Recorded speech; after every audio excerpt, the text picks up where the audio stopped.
Mga kainday, kain na po tayo. Ito ang aking pagkain ngayon, salona. Ang ibig sabihin po ng salona dito sa Oman ay sabaw. Ayan, kaya sabaw lang siya. Sabaw mga kainday, oh. Ayan, may patatas, tapos may konting manok dyan. Liig po ng manok, paborito ko sa kapakpak. Ayan. Maraming sabaw kasi hinihigop ko po yan. Mga kainday, masarap po kasi. Ayan, ayoko ng maraming manok. Kaya dinamihan ko lang ng sabaw. Tapos ang ipapartner ko po ito, hindi po siya kanin.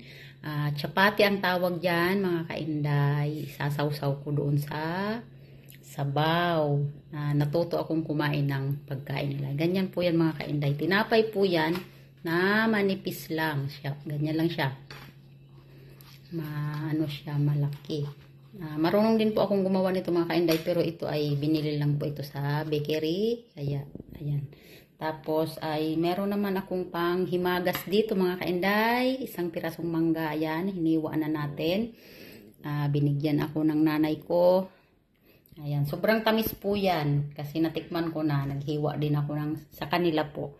Ayan, kain po tayo mga kainday. Samahan nyo ako. Maraming salamat po. Bye-bye.